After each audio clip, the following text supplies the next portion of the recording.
imposible sea tu gloria contemplar.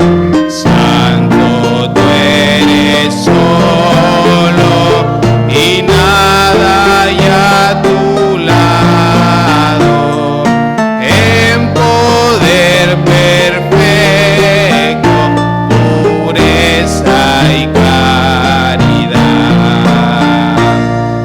Santo, santo, santo, la gloria de tu nombre.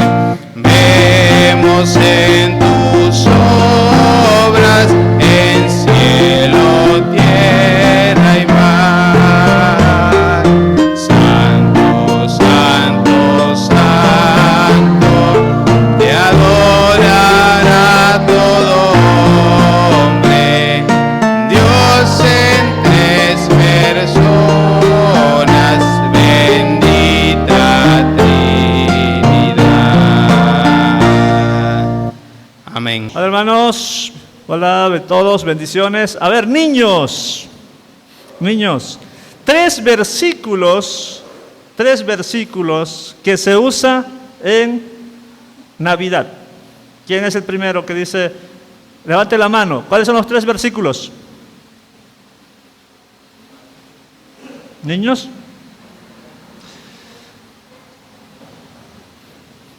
O sea, Hatsu, ¿sabes? No, nadie. Entonces la situación está no solamente peor, nos quejamos los que nos dedicamos a la docencia, yo como infiltrado por ahí, los que nos dedicamos a la docencia de niños, adolescentes o también a los universitarios, porque hay qué horrible escriben que muchos universitarios. O sea, una cosa es la caligrafía, pero yo escribo una fea caligrafía, pero otra cosa es la ortografía. Y muchos de antaño, que ni siquiera terminaron la primaria, escriben muchísimo mejor, con una buena ortografía, en comparación con los universitarios de hoy. Y los maestros decimos, ay, cada vez vienen peor. Vamos con los tres textos. Bueno, hay muchos textos, pero los textos que todos los niños deben saber, porque ¿a quiénes les gusta más la Navidad? ¿A los niños o a los adultos?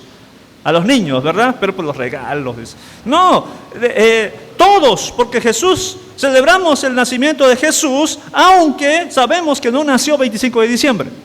Todos sabemos eso. Pero aprovechamos la fecha para hablar del nacimiento del Salvador.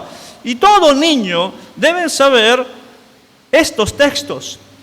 Comenzamos con Isaías, el texto básico con el cual se inicia la esperanza del Mesías. Estamos hablando más o menos del año 734 a.C. y en Isaías capítulo 7, versículo 14, comienza esa esperanza. Y dice, esto se va a repetir luego en Mateo 7:14. Por tanto, el Señor mismo os dará señal. He aquí que la Virgen concebirá y dará a luz un hijo y llamará su nombre Emmanuel. Primera promesa claramente de la llegada de un Salvador, el nacimiento de un Salvador. La segunda está en el mismo libro, capítulo 9, versículo 6. Versículo 6, y dice, porque un niño nos es nacido, hijo nos es dado, y el principado sobre su hombro, y se le llamará su nombre, admirable, consejero, Dios fuerte, Padre eterno, príncipe de paz. Otro texto que se suele citar mucho en época de Navidad, porque también lo cita Mateo, es Miqueas capítulo 5, versículo 2. Dice, pero tú, Belén, Efrata, pequeña para estar entre las familias de Judá, de ti saldrá el que será Señor en Israel, y sus salidas son desde el principio, desde los días de la eternidad. Y otro texto que constantemente se cita y se canta, inclusive hay villancicos, gracias, es el Cántico de los Ángeles. En Lucas capítulo 2, versículo 14, y dice: gloria a Dios en las alturas y en la tierra paz, buena voluntad para con los hombres. Cuando los ángeles anuncian a aquellos pastores. Pero nuestros niños se saben los villancicos, hasta en inglés, ¿verdad? Se lo saben hasta en inglés. Lo digo porque cada celebración en las posadas, en las escuelas, lo cantan en inglés. Pero más que canciones, hay que aprender los textos bíblicos. Bueno, dejemos ese tema para otra ocasión. ¿Por qué menciono este pasaje? Estos pasajes porque ya se acerca de la Navidad. Y dos, porque voy a relacionarlo con Santa Cena. Hay algo que he dicho ya en alguna ocasión aquí en la iglesia.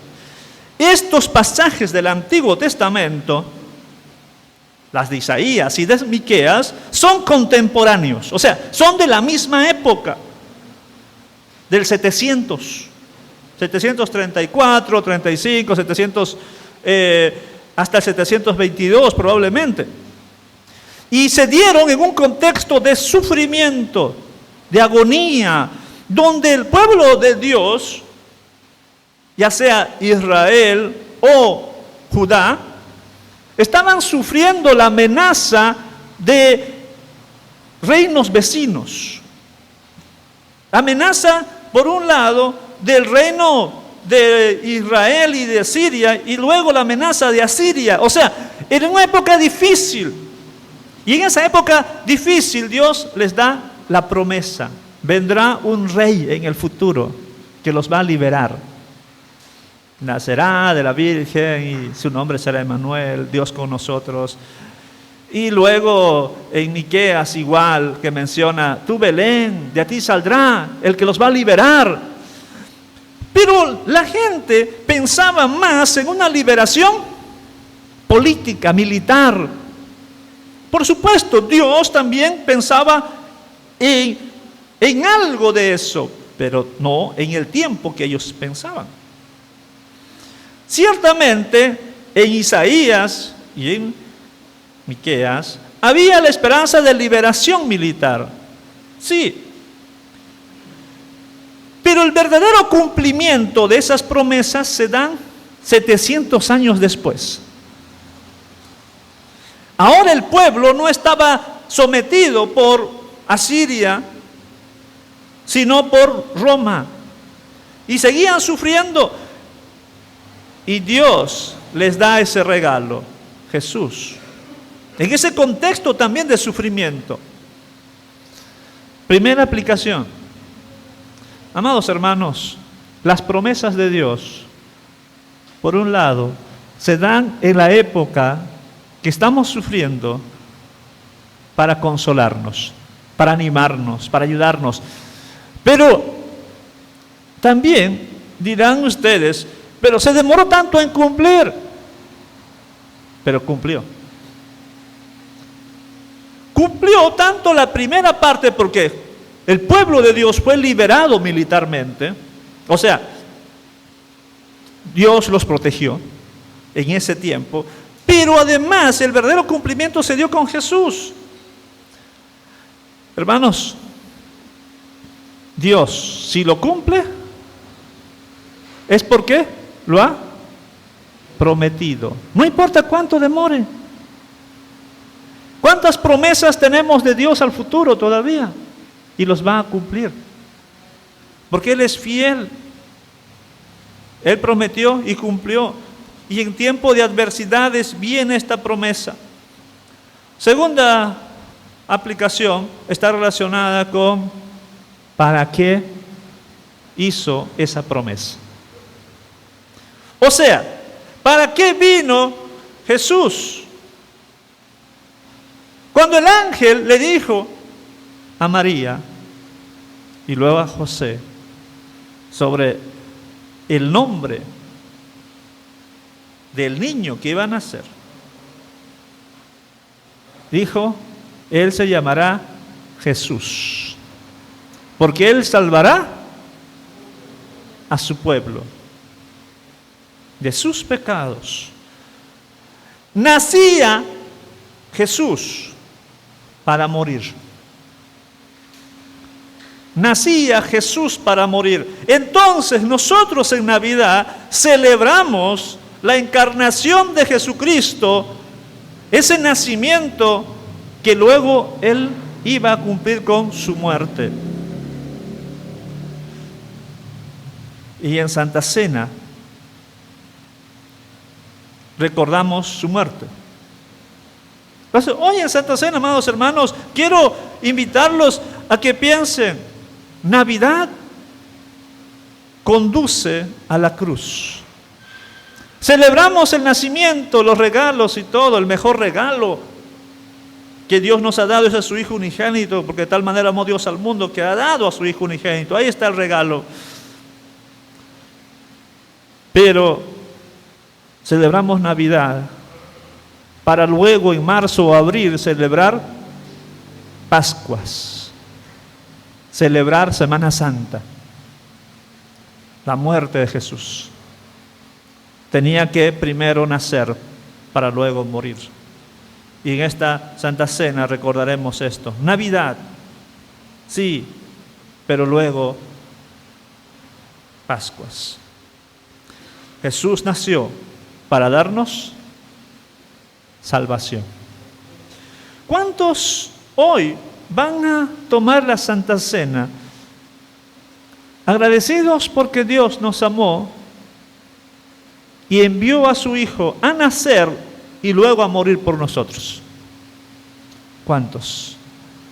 Agradecidos porque Dios prometió hace siglos y luego cumplió su promesa, según Pedro, en el tiempo determinado, para que seamos rescatados no por oro o plata, sino con la sangre preciosa de Jesucristo, que ya estaba preparado desde antes de la fundación del mundo. ¿Cuántos? ¿Cuántos celebrarán Navidad recordando no solamente regalos, sino a Jesús, el verdadero regalo? Y que hoy en Santa Cena recordaremos también su sacrificio. Vamos a orar. Señor, muchas gracias. Gracias porque tú nos permites estar este domingo con 2 semanas previas. Bueno, más de una semana y algo previo a celebración de Navidad. Y Señor, queremos pedirte que tu gracia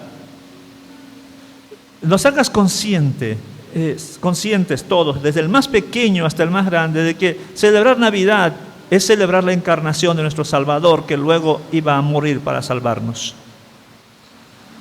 Celebrar Navidad es celebrar el regalo más maravilloso que tú nos has dado, que es Jesucristo, y por quien tenemos salvación.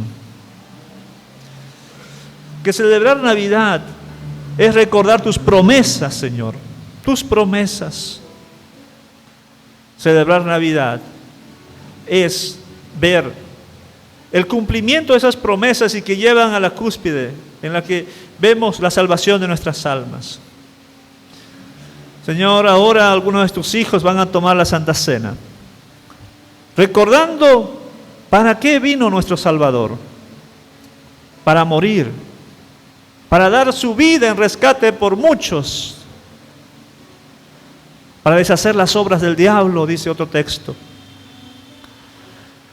Tomarán la Santa Cena muy agradecidos por ese sacrificio que has dado. Padre Dios de toda gloria y majestad, bendice por favor los elementos.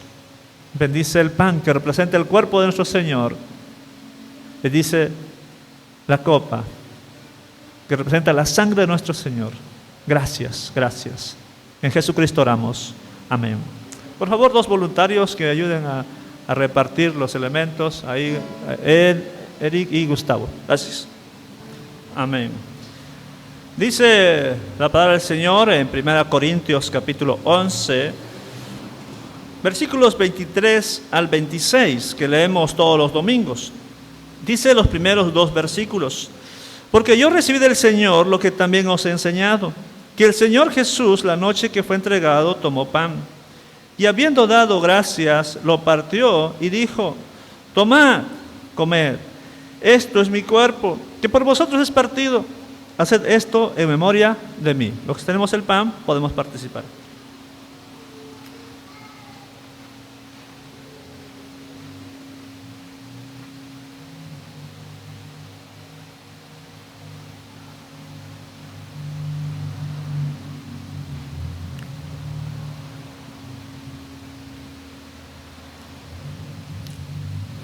Versículo 25. Asimismo tomó también la copa, después de haber cenado, diciendo: esta copa es el nuevo pacto en mi sangre. Haced esto todas las veces que la bebiereis en memoria de mí. Los que tenemos la copa podemos participar.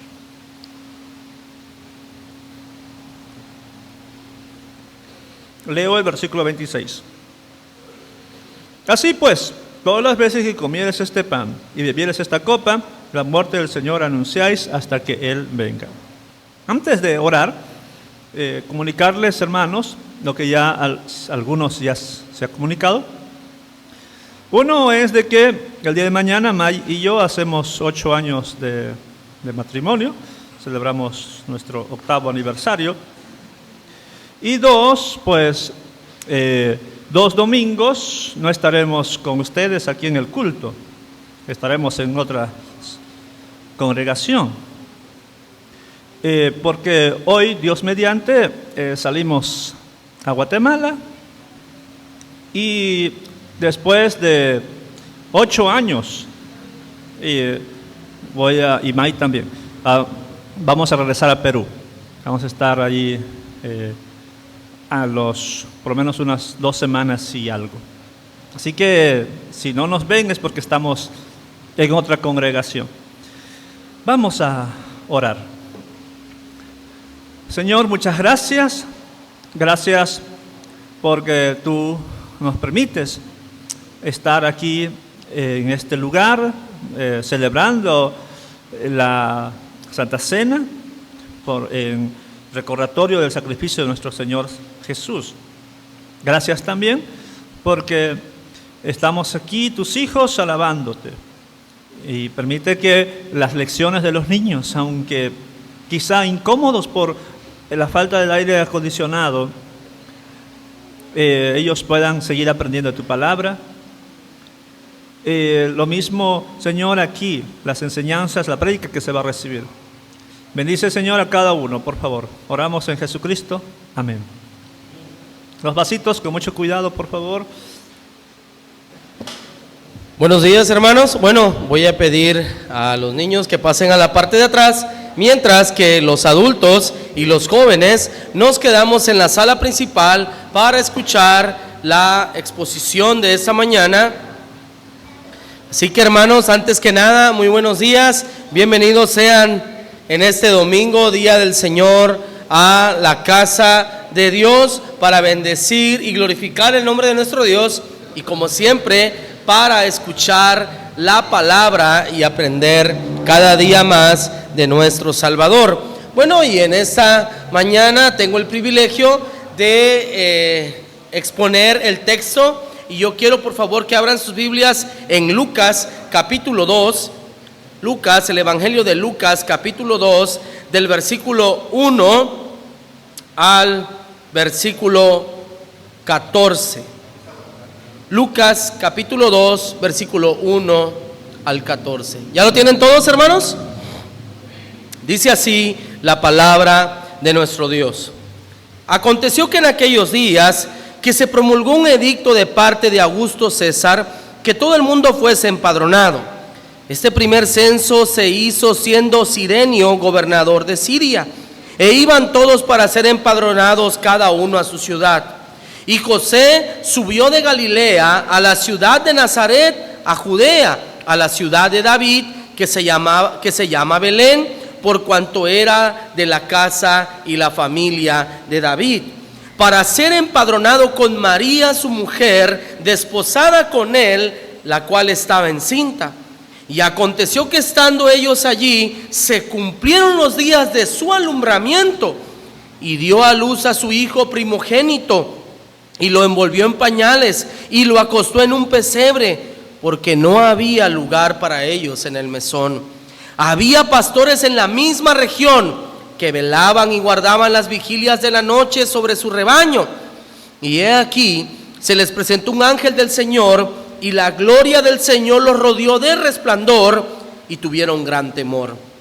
Pero el ángel les dijo: no temáis, porque he aquí os doy nuevas de gran gozo, que será para todo el pueblo, que os ha nacido hoy en la ciudad de David un Salvador, que es Cristo el Señor.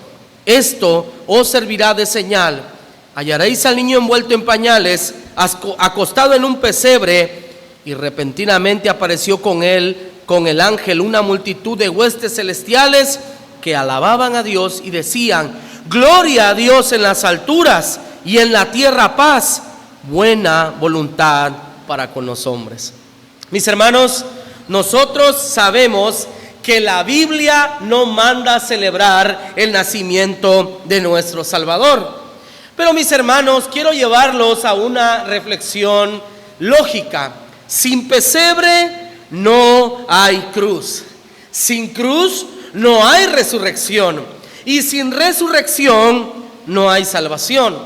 Por tanto, una cosa está conectada con la otra. Mis hermanos, podemos decir que nuestro Salvador es el mejor regalo que Dios ha dado a este mundo. Mis hermanos, hoy estamos a 2 semanas de celebrar la Navidad, y por supuesto que sabemos que Jesús no nació un 25 de diciembre, pero mis hermanos, nosotros sabemos y celebramos la Navidad porque celebramos el nacimiento de nuestro Salvador, como el creador de la historia irrumpió este mundo para llenarnos de salvación. Ahora, mis hermanos, no podemos negar que la Navidad es la fiesta más alegre del año, porque es un momento en el cual nosotros podemos convivir con familiares que no hemos visto a lo largo del año. En estas fechas hay comida, hay bebida, hay regalos y hay reuniones y charlas interminables, y todo esto es muy hermoso y muy bello. Aunque esto no es el centro, mis hermanos, de la Navidad, porque como decía, el centro de la Navidad es celebrar el nacimiento de nuestro Salvador. Por otra parte, mis hermanos, también existe dentro del cristianismo una rama carismática llamada el pentecostalismo, que cree que la Navidad es pagana y que es una fiesta del diablo. Imaginen, mis hermanos, cuánta ignorancia. Hermanos, nosotros sabemos que nuestro Dios vino a este mundo y nosotros celebramos aquello, y también aprovechamos que en estas fechas cesan los trabajos, cesan el estudio y podemos reunirnos con nuestros familiares. Ahora, mis hermanos, también quiero compartir y quiero que piensen o que pensemos todos que también hay millones de gentes que nunca han escuchado que Dios vino a este mundo, que nació en este mundo, se hizo hombre y murió por nuestros pecados. Hay millones de personas en la China, en el continente africano, en Corea del Norte, en la India, en Afganistán, en Qatar, que jamás han escuchado el Evangelio, que nunca han escuchado que Cristo vino a salvar a los pecadores, de los cuales nosotros somos los primeros. Mis hermanos, y hoy, en estas fechas, muchas familias se reúnen para poner el arbolito, para poner los animalitos, y es un momento muy hermoso. Pero mis hermanos, hoy quiero que nosotros meditemos bajo el tema titulado La historia más hermosa de Navidad. La verdadera historia de la Navidad, la historia que desembocó en el nacimiento de nuestro Salvador. Y en eso estaremos meditando en Lucas capítulo 2, del versículo 1 al 14. Y el primer encabezado que nos va a llevar a entender la historia más hermosa de la Navidad es que estuvo rodeada de grandes dificultades para sus protagonistas. La historia más hermosa de Navidad estuvo rodeada de muchas dificultades para sus protagonistas. ¿Y quiénes fueron sus protagonistas? José y María. Número 1, del versículo 1 al versículo 5, vamos a ver que ellos fueron parte de un censo que los movió de Nazaret a Judea. Versículo 1. Aconteció que en aquellos días que se promulgó un edicto de parte de Augusto César, que todo el mundo fuese empadronado. Este primer censo se hizo siendo Cirenio gobernador de Siria, e iban todos para ser empadronados, cada uno a su ciudad. Y escuchen, y José subió de Galilea, de la ciudad de Nazaret a Judea, a la ciudad de David, que se llama Belén, por cuanto era de la casa y de la familia de David, para ser empadronado con María su mujer, desposada con él, la cual estaba encinta. Mis hermanos, yo quiero que ustedes, o que comprendamos esto, que de Nazaret a Judea son casi 100 kilómetros de caminos montañosos. Imagínense, un camino tan largo con una mujer a punto de dar a luz. Hermanos, es una gran dificultad. En estas fechas, yo nunca he subido el volcán Tacaná, y es uno de los objetivos que quiero cumplir en estas fechas. No sé si este año o el otro, pero solo de imaginar cuántos kilómetros se caminan hacia arriba. Y hermanos que han ido aquí y han regresado todos adoloridos me dicen, no vaya, hermano, no vaya. Ahora, lo pienso. Ahora, imaginen que ustedes tienen que subir el Tacaná y con su esposa a una semana de dar a luz. Imagínense. Creo que nadie lo haría. Nadie lo haría. Pero mis hermanos, la soberana voluntad de Dios se cumple. Y como decía nuestro hermano Abner hace algunos momentos, Dios cumple sus promesas, mis hermanos. Y Él necesitaba que su hijo naciese en ese lugar, porque así estaba la profecía en Miqueas 5:2. Mis hermanos, en ese viaje ellos podían ser asaltados, podían caer al precipicio. Además, yo creo que María ya iba un poco hinchadita, porque ustedes que han sido madres saben que cuando la mujer ya va a dar a luz, ¿qué pasa? Se hinchan, ¿verdad, hermanas? Y en esas fechas ya no pueden dormir, ya no pueden comer, ¿verdad? Y por si fuera poco, mis hermanas están muy molestas, muy irritadas. Y sin embargo, mis hermanos, así tuvieron que viajar. Y estando en ese lugar, en ese viaje riesgoso, largo, agotador, lleno de peligros, estando en medio de ese viaje, la cereza que culmina el pastel de los problemas, María da a luz. Versículos 6 al 7. Y aconteció que estando ellos allí, se cumplieron los días de su alumbramiento, y dio a luz a su hijo primogénito. Mis hermanos, yo me imagino, o quiero que nos imaginemos cómo haber sido el momento. Ellos vienen cansados del camino. Yo me imagino a José dándole ánimos a María, ayudándole por ratos, hablándole, dándole agua, dándole ánimos, y que de repente dice José, ya no aguanto más, voy a dar a luz.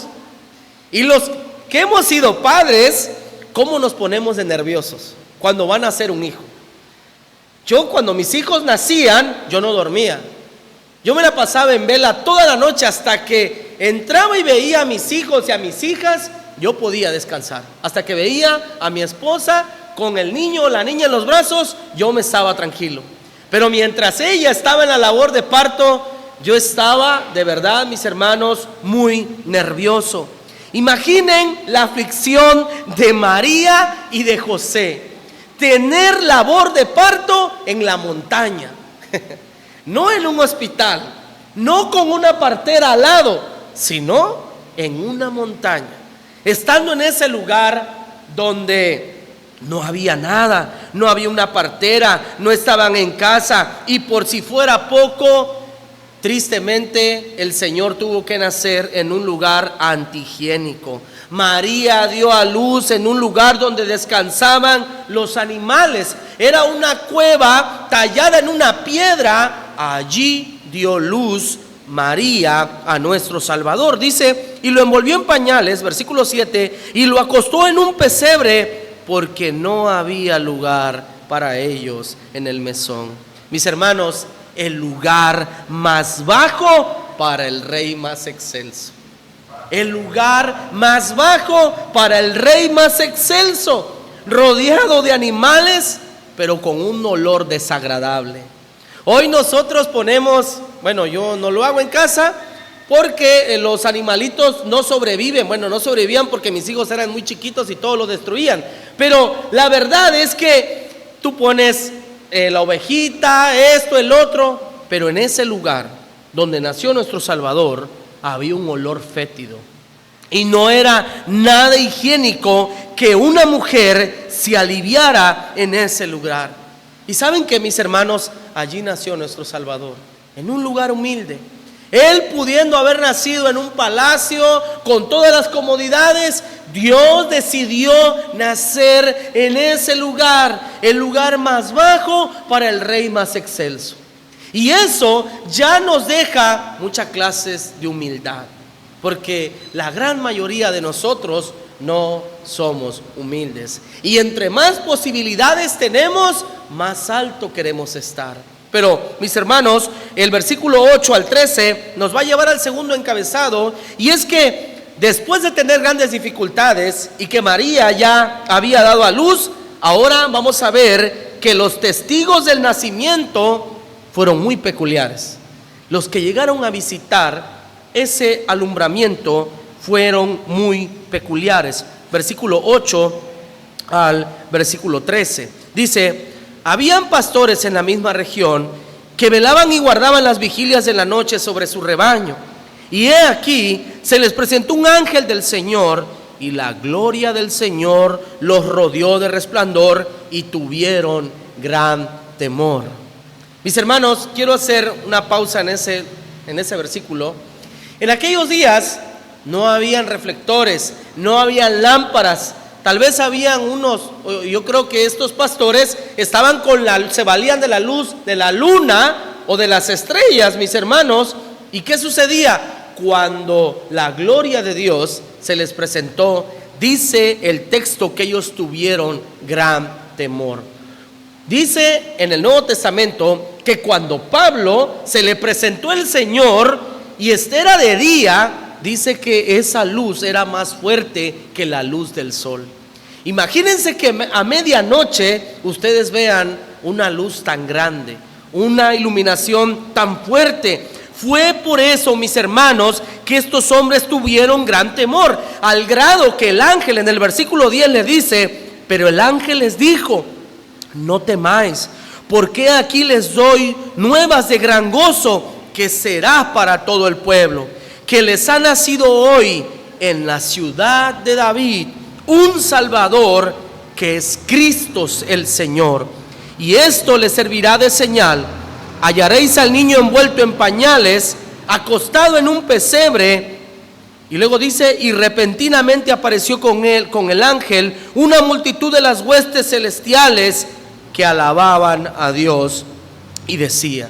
Mis hermanos, estas personas que visitaron y casi presenciaron el alumbramiento del Señor eran pastores. Estos pastores eran personas humildes, sin ningún valor religioso. Fue a estas personas a las que Dios les dio aviso de lo que acababa de acontecer. Preguntémonos, ¿por qué Dios no le reveló a los sacerdotes, a los reyes, a los ricos de aquella época? ¿Por qué no les concedió aquel privilegio que tuvieron aquellos humildes hombres en aquella noche? Pregúntense eso. Porque Dios tuvo que haber enviado, si la lógica fuera así, tuvo que haber enviado una revelación al sumo sacerdote y decir: está pasando este acontecimiento. O al rey de turno, al rey de Israel, aunque era un idumio, pero él pudo haber dicho: el verdadero rey ha nacido hoy. ¿por qué Dios, mis hermanos, escogió revelarle esta gran bendición a estos hombres humildes?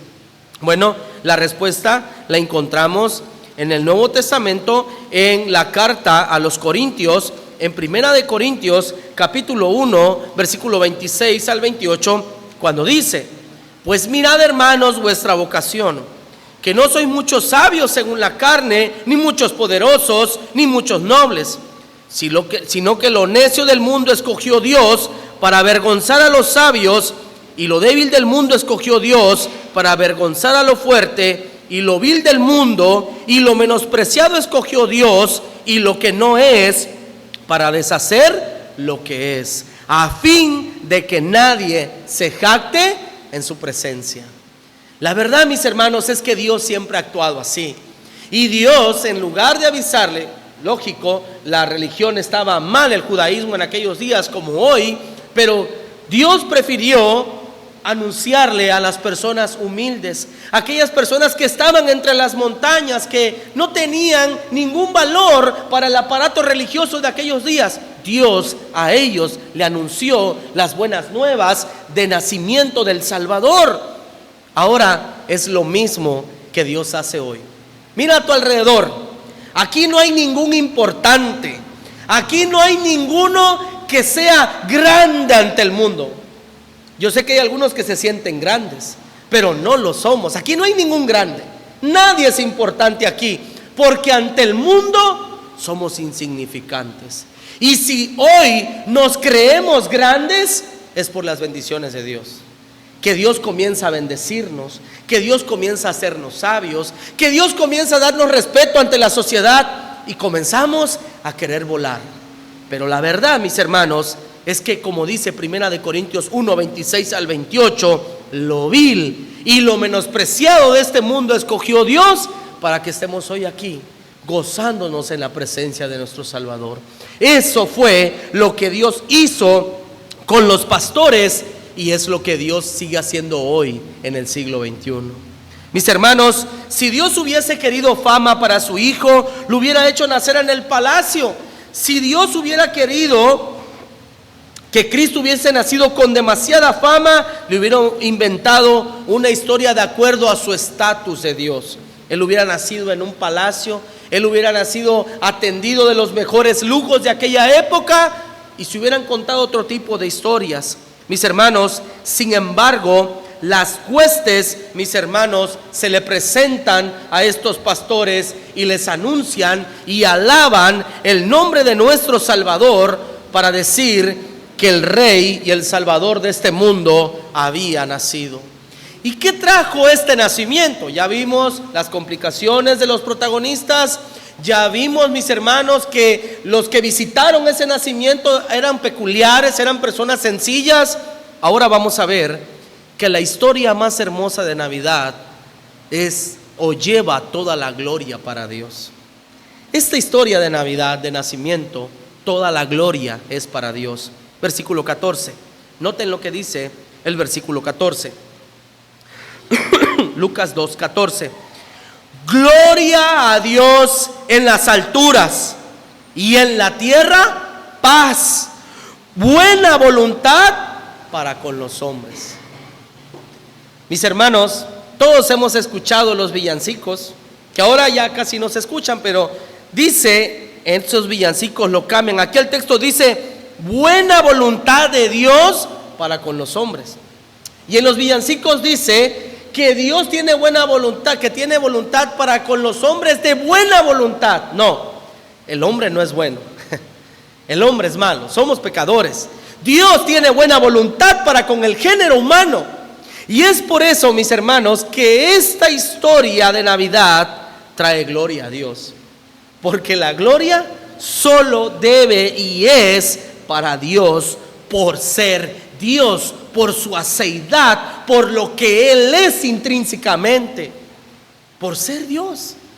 Dios se merece toda la gloria, porque no hay nada en este mundo físico y espiritual que Dios diga, que Dios no pueda decir, eso me pertenece. Él es el dueño de todas las cosas.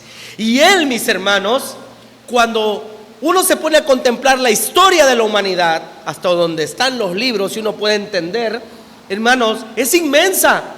Y cómo Dios fue tan bueno que de la nada hizo todo para compartir su bondad con nosotros.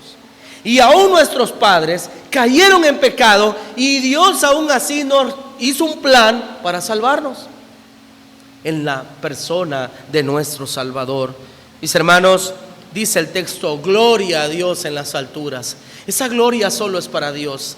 Esa gloria solo se la lleva el Señor, porque Dios a través de las cosas creadas puede decir que todo es para su gloria.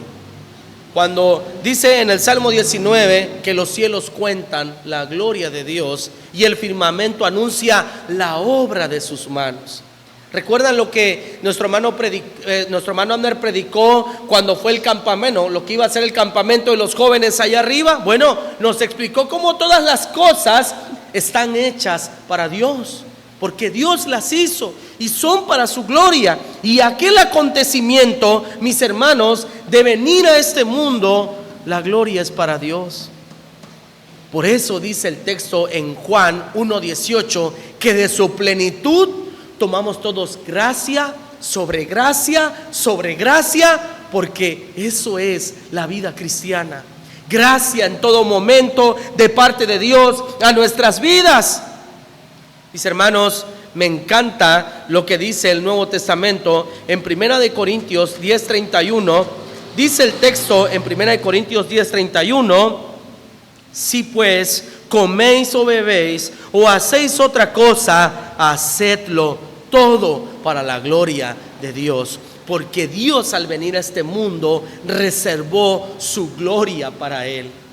Y es por eso, mis hermanos, que el evangelio, que las buenas nuevas de salvación no son atractivas al género humano, porque el evangelio nos deja como mendigos delante de Dios. Nadie puede presumir ante Dios, porque nuestra salvación, nuestros talentos, todo lo que tenemos, Dios nos los ha dado. Y en algún momento Él vino a irrumpir a este mundo para que Él, mis hermanos, se lleve toda la honra, la gloria y el honor, como la Escritura dice en Juan 1:14, dice: y aquel verbo fue hecho carne y habitó entre nosotros y vimos su gloria, gloria como del unigénito del Padre, lleno de gracia y de verdad. Mis hermanos, aquella noche, en su irrupción a este mundo y con el cántico de las huestes celestiales, alababan claramente la gloria de Dios. Mi hermano, cuando estés celebrando la Navidad, y desde ya empezamos con esos vientos de celebrar todo este fin de año, etcétera, etcétera, recordemos que todo esto es para la gloria de Dios. Recordar que en algún momento Dios vino a redimirnos, vino a salvarnos, y que si hoy estamos contentos, vivos, sanos, en familia, es por la gracia de Dios.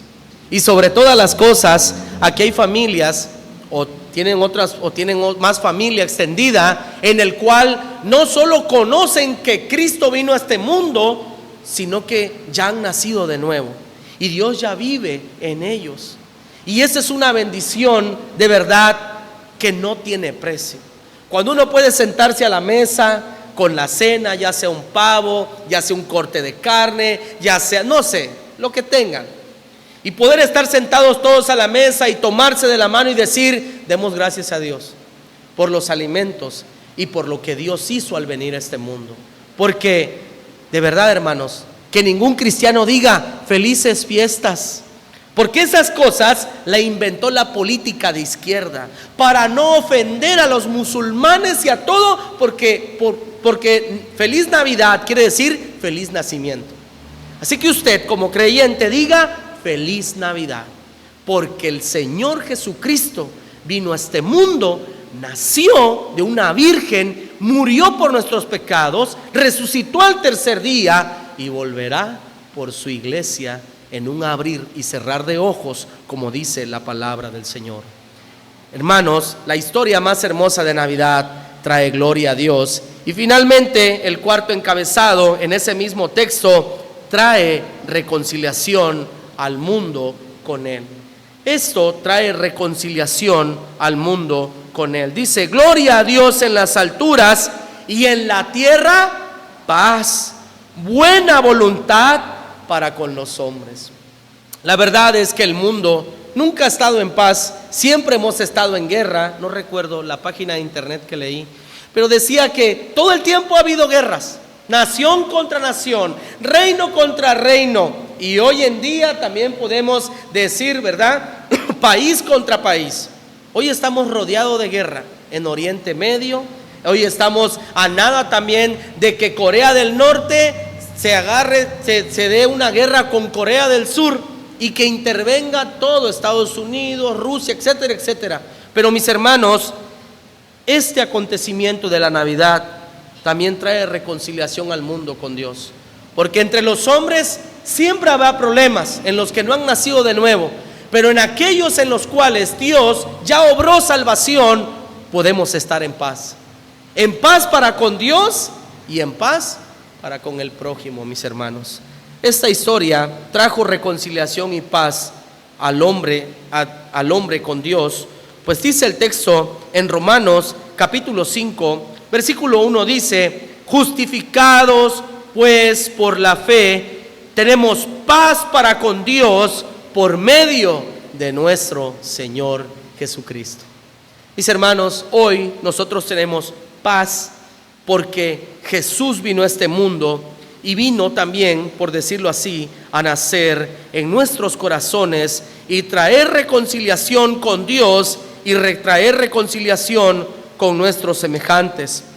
El texto en Isaías capítulo 9, versículos 6 al 7, nos dice lo siguiente: porque un niño nos es nacido, hijo nos es dado, y el principado sobre su hombro, y se llamará su nombre admirable consejero, Dios fuerte, Padre eterno, príncipe de paz.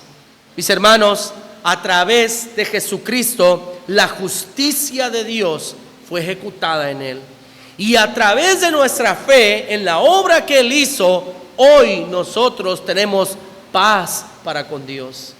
Y si hoy nosotros que estamos aquí presentes no solo sabemos de la irrupción del Creador a la historia humana, no solo eso, sino que ahora hemos nacido de nuevo. Y si tú has nacido de nuevo y hoy Jesús vive en ti por medio del Espíritu Santo, hoy quiero invitarte que ese niño que nació para ser rey y que es rey de este mundo y de nuestros corazones, yo te invito a que lo consideres el consejero de tu vida, que te dejes aconsejar por la palabra de Dios, que cada una de las actividades que tú tienes en tu vida, déjate aconsejar por Dios. Número 2, deja que Dios sea tu fortaleza en medio de este mundo lleno de turbulencias. Que Dios sea nuestra fortaleza, que Dios sea nuestra fuerza, nuestra fortaleza en nuestras vidas, porque la verdad es que este mundo está lleno de peligros y lleno de adversidades y de circunstancias que escapan a nuestras manos. Una enfermedad, un accidente, una guerra, una crisis política escapa a nosotros.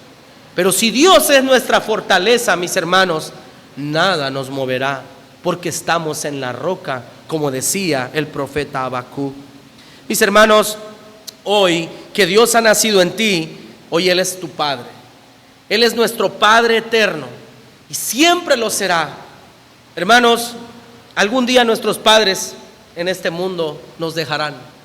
David decía: aunque mi padre y mi madre me dejaren, con todo Jehová me recogerá. Y algún día también nosotros vamos a dejar a nuestros hijos. Algún día nos va a tocar la ley de esta vida. Algún día nos vamos a ir, si es que Jesús no ha venido también por su iglesia, porque habrá una generación que no conocerá la muerte. Y todos queremos ser esa generación, ¿verdad? Pero ya llevamos miles de años, varias generaciones, y qué bueno que Dios está dando tiempo, ¿verdad? Pero hoy, al considerar que nuestra vida se pasa, recordemos que aunque nuestros padres, nuestra madre se vaya de este mundo, Dios sigue estando con nosotros. Y aún después de la muerte, Él seguirá siendo nuestro Padre eterno. Finalmente, dice el texto en 9:7, príncipe de paz. Mis hermanos, yo deseo que nosotros seamos personas pacíficas, que en nosotros esté el amar al prójimo y el estar en paz con las personas. En paz, lo más que se pueda, como dice el texto, en lo que corresponde a vosotros, estad en paz con todos los hombres. Habrá quienes nunca querrán estar en paz con nosotros, a veces nuestros familiares. Tú eres un hipócrita. Bueno, está bien, soy hipócrita, pero no pasa nada, no peleemos, dejemos allí. Hermanos, que esta fiesta de Navidad nos recuerde y nos llene de paz, que la gloria solo es para Dios, que la paz que Él obró en la cruz hoy mora en nuestros corazones. Y yo los invito que en esta Navidad, que en estas fechas de diciembre que recordamos su venida a este mundo, no perdamos el verdadero significado de la Navidad, la cual es su nacimiento. Y que no perdamos el verdadero significado alocándonos con los regalos, con la comida. Se vale todo aquello, pero el centro es la venida de Dios a este mundo. Mi hermano, mi hermana, demos gracias a Dios por su irrupción en este mundo, por nuestra salvación, y también compartamos con aquellos que aún no han escuchado de su salvación. Oremos y demos gracias a Dios por esa historia hermosa de Navidad. Oremos. Señor, te damos gracias en esta hora de la mañana por tu palabra. Gracias, Señor, porque hoy hemos meditado lo que María y José pasaron, Señor, al traer a este mundo, al venir a este mundo, Señor. Te agradecemos por esos hermanos, por José y por María. Y hoy, Señor, que nosotros estamos aquí celebrando tu irrupción en este mundo y nuestra salvación, te pedimos que nos ayudes a también compartir con las personas que todavía no te conocen tu salvación. Gracias, Padre, por esta bendición. En el nombre de Jesús. Amén y amén.